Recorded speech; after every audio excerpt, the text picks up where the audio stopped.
ఆ ఇంట్లో ఒక అత్తగారు, కొత్త కోడలు ఉంటున్నారు. ఆ ఇంట్లోనే ఒక పాత కారు, కొత్త స్కూటరు ఉన్నాయి. ఆ ఇంట్లో ఇంకా మనుషులున్నారు. కానీ వారి ఉనికికి ప్రాముఖ్యత లేదు. ఆ ఇంట్లో జరిగే ప్రతి విశేషానికి సూత్రధారులుగా వ్యవహరించే వ్యక్తులు, వస్తువులు అత్త, కోడలు, స్కూటరు. భర్త నారాయణరావు యూనివర్సిటీలో ప్రొఫెసర్‌గా చేసి రిటైర్ అయ్యారు. కోడలి భర్త రామారావు యూనివర్సిటీలో లెక్చరర్. నారాయణరావు ఆఖరి కొడుకు రామారావు. తను రిటైర్ అయిన చోటనే ఉండడం వల్ల ఆఖరి కొడుకు వద్దనే ఉంటున్నాడు. అత్త పేరు విమల. వయసు పెద్దదైన కారణంగా అంతా విమలమ్మ గారంటారు. కోడలి పేరు శాంత. వయసు కారణంగా అంతా ఆమెను శాంత అని పిలుస్తారు. శాంత అందమైనది, తెలివైనది, చురుకైనది. అన్నిటికీ మించి ఆమె విమలమ్మ ఎన్నిక. ఒక పెళ్లిలో శాంతని చూసి తన కొడుక్కి ఈడుజోడుగా ఉంటుందనిపించి కట్నం లేకుండా ఆమెను పెళ్లి చేసుకునేందుకు ఇష్టపడింది విమలమ్మ. అందుకని శాంతకు కూడా అత్తగారంటే ఎంతో ఇష్టం. కాపురానికి వస్తూనే శాంత తన అందాన్ని భర్త పైన, తెలివిని అత్తమామల పైన, చురుకుదనాన్ని ఇంటి పనుల మీద ప్రయోగించి మాసం రోజుల్లోనే ఆ ఇంట్లో శాంత లేకపోతే ఎలా అన్న అభిప్రాయాన్ని అందరికీ కలిగించింది. చుట్టుపక్కల వారందరూ విమలమ్మ ఎన్నికను మెచ్చుకుంటే ఆమె ఎంతో గర్వపడేది. ఇలా ఎంతో కాలం జరగలేదు. విమలమ్మకు పుస్తకాలంటే ప్రాణం. అందులోనూ వంటింటి సాహిత్యం ఆమెకు మరీ ఇష్టం. దానికి తోడు 2 రోజులకొకసారి ఇంటికి వచ్చి పుస్తకాలు ఇచ్చిపోతుండే పేపర్ కుర్రాడు కూడా ఉన్నాడు. కానీ విమలమ్మ భర్త నారాయణరావు ప్రొఫెసర్, యూనివర్సిటీలో విద్యార్థులకి క్షణం తీరిక లేకుండా పని కల్పించినట్లే ఇంట్లో భార్యకు కూడా పనులు కల్పించేవాడు. అతనికి మంచినీళ్ళు కావాలంటే వంటింట్లో రిఫ్రిజిరేటర్ దాకా వచ్చి అక్కడే ఉన్న భార్యకి ఆ విషయం చెప్పి మళ్ళీ తన గదిలోకి వెళ్ళిపోయేవాడు. తన మంచినీళ్ళు తను తీసుకోకపోయినా కనీసం అక్కలే నిలబడితే పని సులువయ్యేది అని విమలమ్మ విసుక్కునేది. ఏమైతేనేం తృప్తిగా పుస్తకాలు చదువుకునేందుకు వీలయ్యేది కాదామెకు. చాలా సీరియల్ నవలలామె తర్వాత నెమరు వేసుకోవచ్చు అన్నట్టుగా ఆదరాబాదరాగా చదివేసేది. నెమరు వేసుకునేందుకు సమయమూ చిక్కేది కాదు. శాంత వచ్చాక విమలమ్మకు బొత్తిగా పని లేకుండా పోయింది. మామగారి అవసరాలు కూడా శాంత తనే స్వయంగా చూసేది. మొదట్లో కాస్త ఇబ్బంది పడ్డప్పటికీ క్రమంగా నారాయణరావుకి అదే బాగుందనిపించింది. భార్య మాటల్లో అగౌరవం, చేతల్లో ఉండే నిర్లక్ష్యం ఈ రెండింటినీ తప్పించుకోవడం వల్ల ఆయనకు కోడలంటే అభిమానం కూడా పెరిగింది. విమలమ్మకు ఇప్పుడు చిన్న చిన్న ఇంటి పనులు కూడా మానేసి తన సమయాన్ని పుస్తక పఠనానికి, పొరుగిళ్ళ పెత్తనాలకి ఉపయోగించుకుంటుంది. అందువల్ల తనేం నష్టపోతున్నది ఆమెకు వెంటనే తెలియలేదు. ఒకప్పుడు విమలమ్మ ఇంటి యజమానురాలు. ఆ ఇంట్లోకి రావాలనుకుంటున్న వెలుతురిని, వీచాలనుకుంటున్న గాలిని కూడా శాసించగలిగేది. క్రమంగా శాంత ఆ ఇంటి యజమానురాలైపోతుంది. ఆ ఇంటికి వచ్చే పాలవాళ్ళు, పనివాళ్ళు వగైరాలందరూ విమలమ్మ ఉనికిని గుర్తించడం మానేశారు. శాంత తన ఎన్నిక అని విమలమ్మ అనుకుంటుంది. కానీ శాంత ఆ ఇంట్లో వ్యక్తిత్వాన్ని సంతరించుకుంటుంది. అప్పుడే కొందరు విమలమ్మను శాంత అత్తగారు అంటున్నారు. ఈ విషయం గ్రహించగానే విమలమ్మ ఇంటి పరిస్థితులను మరింత తీక్షణంగా పరిశీలించింది. ఒకప్పుడు ఇంట్లో ఉన్న ప్రతి క్షణము తన్ను పిలుస్తూ ఉండే భర్త ఇప్పుడు అదే నోటితో కోడల్ని తప్ప తనని పిలవడం లేదు. అమ్మా అమ్మా అంటూ తన చుట్టూ తిరిగే కొడుకు కోడలి కొంగు పట్టుకొని ఆమె చుట్టూ ప్రదక్షిణలు చేస్తున్నాడు. విమలమ్మ ఇది సహించలేక ఎల్లకాలము మీకు కోడలే సేవలు చేసిందా? ఇంట్లో నేనంటూ ఓ మనిషినున్నానని మర్చిపోయారా అని భర్తను నిలదీసి అడిగింది. అమృతం రుచి చూసిన వాడికి నాటుసారా నచ్చుతుందా?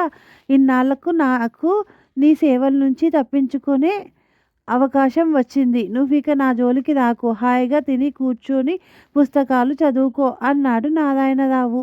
తనింట్లో ఏ పని చేయకుండా పుస్తకాలు చదువుకుంటూ ఉండడం వల్ల అందరికీ అలసైపోయానని విమలమ్మ గ్రహించింది. ఇంటి పనుల్లో వేలు పెట్టాలని ఆమె అనుకుంది. కానీ బద్ధకంని ఆహ్వానించడం వరకే మన వంతు.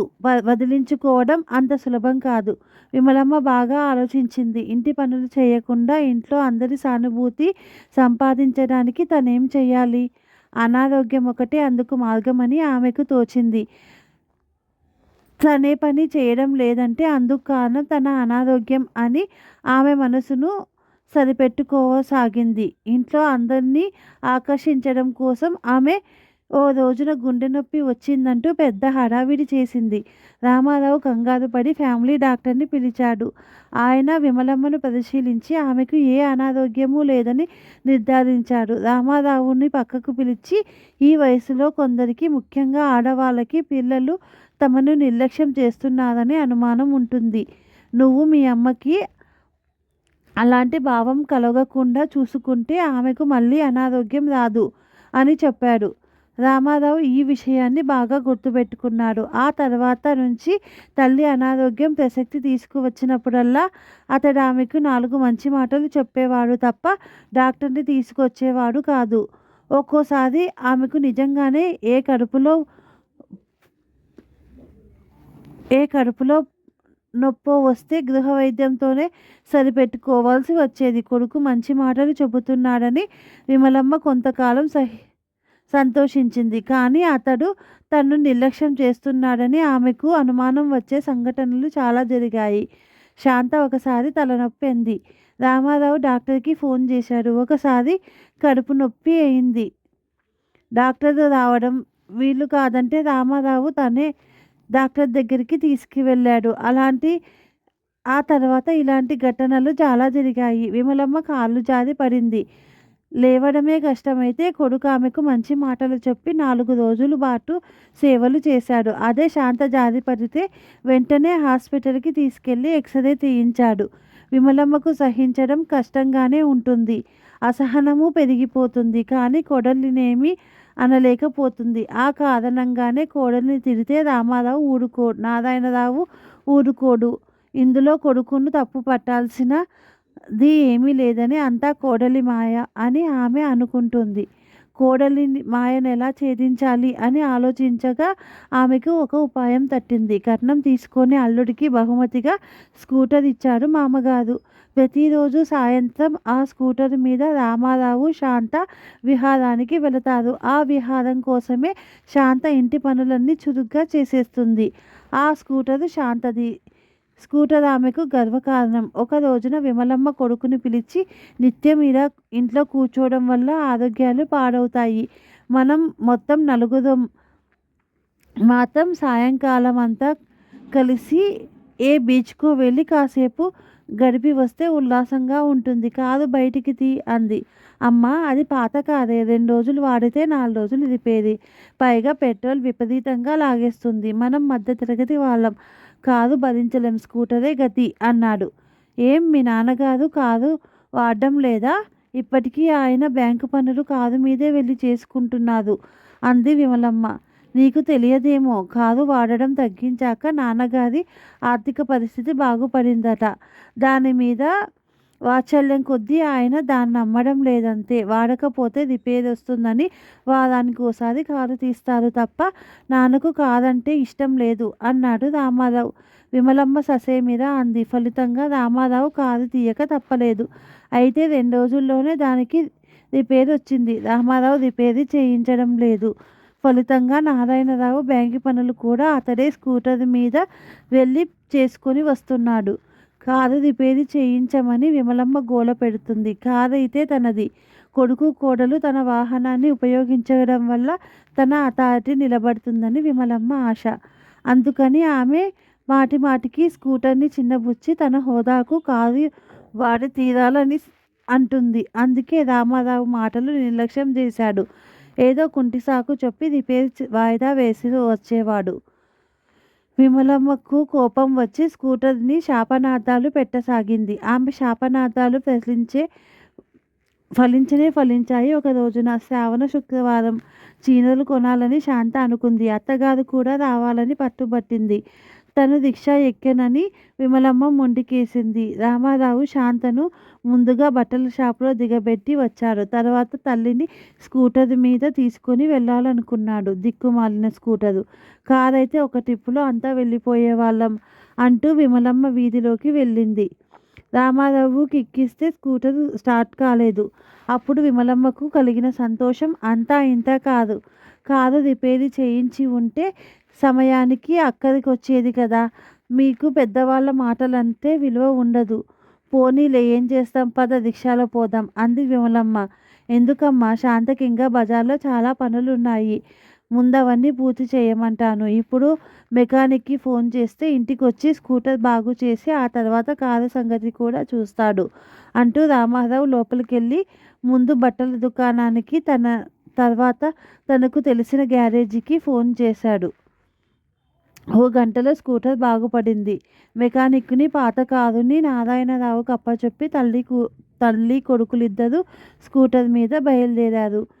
నీ స్కూటర్ కాబట్టి క్షణాల మీద రిపేర్ చేయించుకున్నావు. నాన్నగారు కారు గురించి నీవు చేసిన నిర్లక్ష్యానికి ఎంతో బాధపడుతున్నారు అంది విమలమ్మ. నాన్నగారికి ఏం బాధ లేదమ్మా. ఉంటే ఆయనే ఫోన్ చేసి మెకానిక్ని రప్పించుకునేవారు అన్నాడు రామారావు. ఆయన సంగతి సరే, పోనీ నీకేం బాధ లేదా? ఆయన విషయం నిర్లక్ష్యం చేసినందుకు అంది విమలమ్మ. ఇందులో నిర్లక్ష్యానిదేముంది? అంతా అవసరాన్ని బట్టి చేసుకుంటాం. స్కూటర్ రిపేరు చౌక, అయ్యేది పెట్రోల్ తక్కువ. ఈ ఊళ్ళో అది లేకపోతే క్షణం గడవదు. దాన్ని ఒక్క నిమిషం కూడా రిపేరు కుంచుకోలేం కాదంటావా అన్నాడు రామారావు. విమలమ్మకు అప్రయత్నంగా కొడుకు మాటల్లో తనను కోడల్ని పోల్చినట్లు అనిపించింది. తనకు జబ్బు చేస్తే కోడలు తనకు సేవలు చేస్తుంది. కోడలకు జబ్బు చేస్తే ఆఫీసుకు పోయే భర్త, వయసు మళ్ళిన తన భర్త, వీధిలో ఎవరు సేవలు చేయగలరు? కొడుకు నిర్లక్ష్యం చేయడం లేదు. తనను అవసరానికి ప్రాముఖ్యతనిస్తే అది అమానుషం కాదు. ఈ విషయం గ్రహించుకుగానే విమలమ్మ బట్టల ఎన్నిక అయ్యాక ఇంటి కోడలితో కలిసి రిక్షాలోనే తిరిగి వెళ్ళింది. Thank you for watching. ఈ కథ నచ్చినట్టయితే లైక్ చేయండి, షేర్ చేయండి, సబ్స్క్రైబ్ చేయండి. Thank you.